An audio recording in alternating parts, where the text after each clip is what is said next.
Friends நேயர்களுக்கு வணக்கம். 2026 சட்டமன்ற தேர்தல் யாருக்கு கை கொடுக்க போகுது அப்படின்னு தான் இன்னைய காலகட்டத்தில் பேச்சு.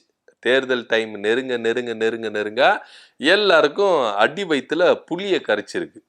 ஆனா இதுல திமுக கூட்டணி ரொம்ப ஸ்ட்ராங்கா இருக்கிறாங்க. நீங்க ஒரே ஒரு விஷயத்த மட்டும் நல்லா தெளிவா தெரிஞ்சுக்கணும். இன்னைக்கு சோசியல் மீடியாக்கள்ல திமுக கூட்டணி உடையும், திமுக கூட்டணி தோக்கும், விஜயோட வரவுனால திமுகவுக்கு அடி வாங்கும் அப்படின்ற ஒரு மாய பிம்பத்தை ஏற்படுத்தி விடுறாங்க. இது அதிமுக சைடு இருந்து ஏற்படுத்துறாங்க, பிஜேபி சைடு ஏற்படுத்துறாங்க. முக்கியமா தமிழக வெற்றி கழக சார்பாகவும் என்ன பண்றாங்க, இது மாதிரி விஷயங்களை பரப்பி விடுறாங்க. ஒன்னே ஒண்ணு விஷயம் நல்லா தெரிஞ்சுக்கங்க, விஜயோட வரவு யாருக்கு அடி வாங்கும் அப்படின்னா அதிமுகவுக்கு மட்டும்தான். இன்னைக்கு அதிமுகவை டார்கெட் பண்ணி தான் அவரு செயல்படுறாரு அப்படின்றது தெளிவா தெரியுது. திமுகவை சீண்டி கூட பார்க்க முடியாது விஜயால.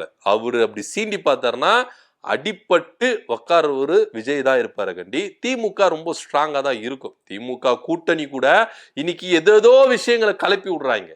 ஏன்னா இந்த கூட்டணி உடையணும் சொல்லிட்டு ஒவ்வொரு விஷயத்த என்ன பண்றாங்க, கலப்பி விடுறாங்க.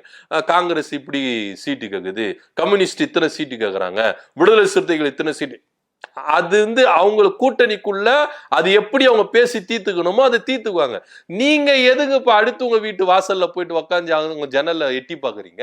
முதல்ல உங்க வீட்டு கதையை முதல்ல முடிங்க அப்படின்னு தான் நான் இப்ப பார்க்க வேண்டிய ஒரு விஷயமா தான் இருக்கு. அது அவங்க கூட்டணி விஷயம், அது அவங்க எப்படி தீர்த்துப்பாங்களோ தீர்த்துப்பாங்க. அது திமுக சூப்பரா கையாண்டுரும். அவங்களை அடிச்சுக்கிறதுக்கு ஆளே கிடையாது. இப்போ என்ன விஷயம் அப்படின்னு பாத்தீங்கன்னா, 2026ல யாரு எதிர்கட்சி தலைவரா உட்கார போறாரு அப்படின்னா, இதுல 2026ல திமுக கூட்டணி அமோக வெற்றி பெற போகுது. அதுல எந்த மாற்று கருத்து இல்லை. ஏன்னா இதை உறுதிப்படுத்துறாரு, ஓபிஎஸ் அவர்களை உறுதிப்படுத்துறாரு. 2026ல திமுக கூட்டணி மாபெரும் வெற்றி பெறும். ஓபிஎஸ் சொன்ன ஸ்டேட்மெண்ட், வேற யாருமே இல்ல. ஓபிஎஸ் சொன்ன ஸ்டேட்மெண்ட் 2026ல திமுக கூட்டணி மாபெரும் வெற்றி பெறும் அப்படின்னு சொல்லியிருக்காரு. எப்போ இந்த மாதிரி அதிமுக கூட்டணிகள் அடிச்சுக்கிட்டு இருந்தா, அதிமுக பிரிஞ்சுக்கிட்டு இருந்தா அது திமுகவுக்கு சாதகமா இருக்கும் அப்படின்றாரு ஐயா ஓபிஎஸ் அவர்கள். அவர் சொல்ற கோரிக்கை என்ன அப்படின்னா, அதிமுக ஒன்றிணையும். அதிமுக ஒன்றிணைந்து தேர்தலை சந்தித்தால் இங்க திமுகவுக்கு கொஞ்சம் கடுமையா இருக்கும் அப்படின்றது அவரு கருத்து. ஆனா நீங்க அதிமுக ஒன்றிணைந்தாலும் இங்க கொஞ்சம் ஆட்டம் காணாது அப்படின்றது தான் கலை யதார்த்தம்.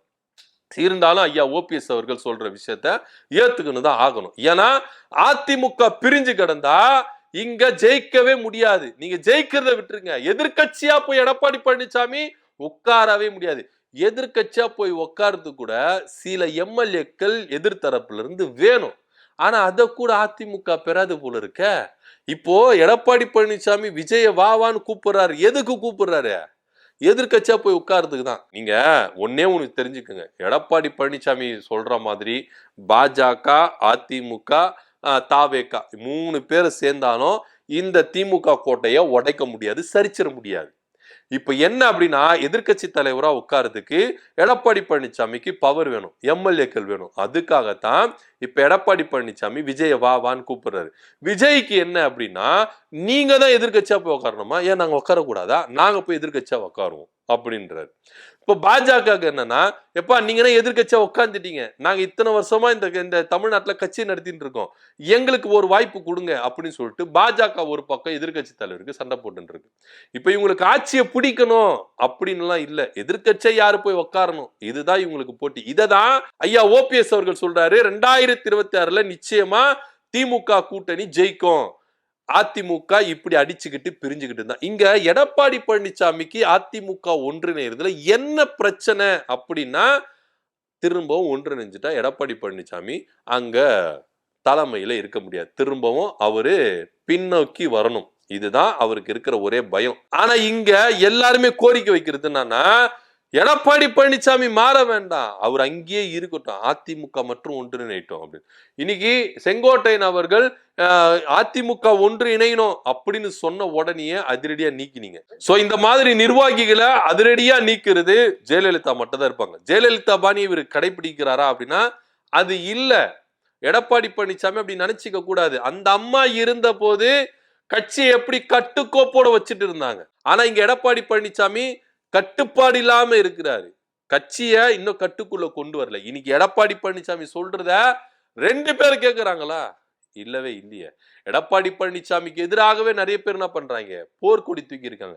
இப்போ எடப்பாடி பழனிசாமி விஜய் அவர்களை உள்ள கூப்பிடுறாருல, வாங்க வாங்க வாங்கன்னு. இப்ப அதுக்கே நிறைய பேர் என்ன பண்றாங்கன்னா எதிர்ப்பு தெரிவிக்கிறாங்க.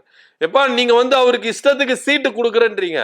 ஒரு 50 சீட்டு கொடுக்குறேன் அப்படின்னு சொல்றாரு. அந்த 50 சீட்டு நம்ம அந்த இடத்துல நம்மளுக்கு அடி வாங்குவோமே. இப்போ இன்னைக்கு அதிமுக குறைஞ்சபட்சம் ஒரு 50 சீட்ல சாலிடா வின் பண்றாங்கன்னு நினைச்சீங்களேன்.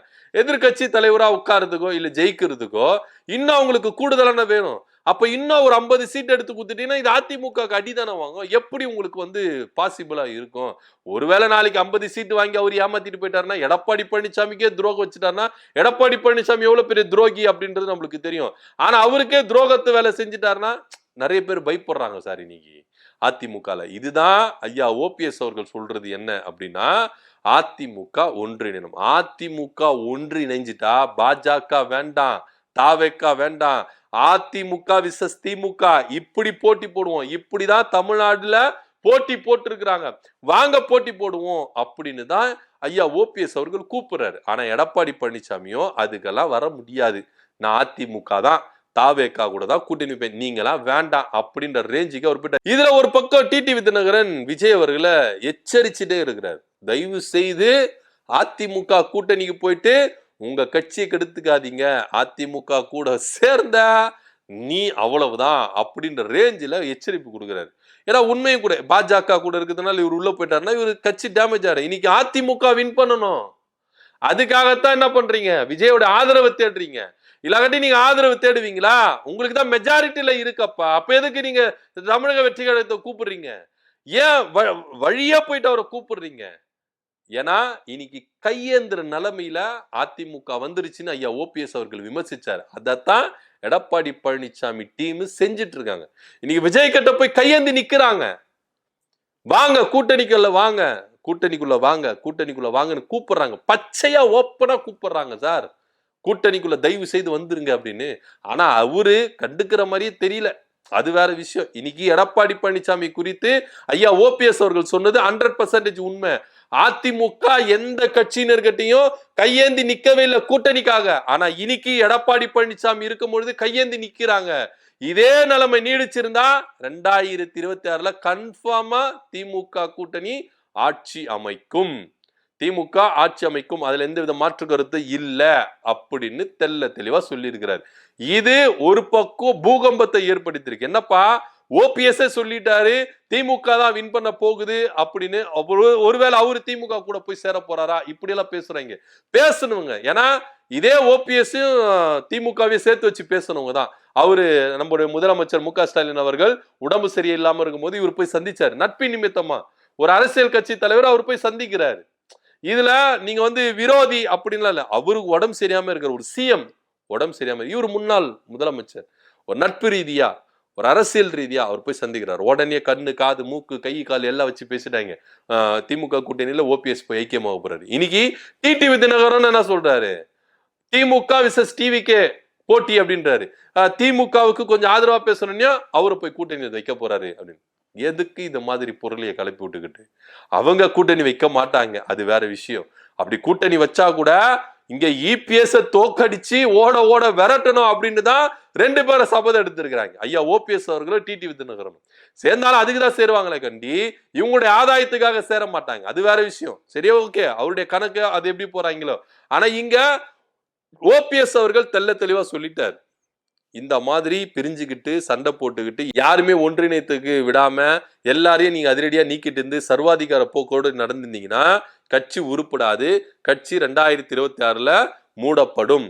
திமுக சாலிடா அவங்க வின் பண்ணி ஆட்சியை பிடிப்பாங்க அப்படின்னு ஐயா ஓபிஎஸ் அவர்கள் சொல்லிட்டாரு. என்ன நடக்குது அப்படின்ற பொறுத்து. ஆனா 2026 கொஞ்சம் முக்கியமான தேர்தலா இருக்குது அப்படின்னு. ஏன்னா எதிர்கட்சியை யாரு உட்கார போறாங்க அப்படின்றதுல என்ன நடக்குது அப்படின்னு பொறுத்து பார்க்கலாம்.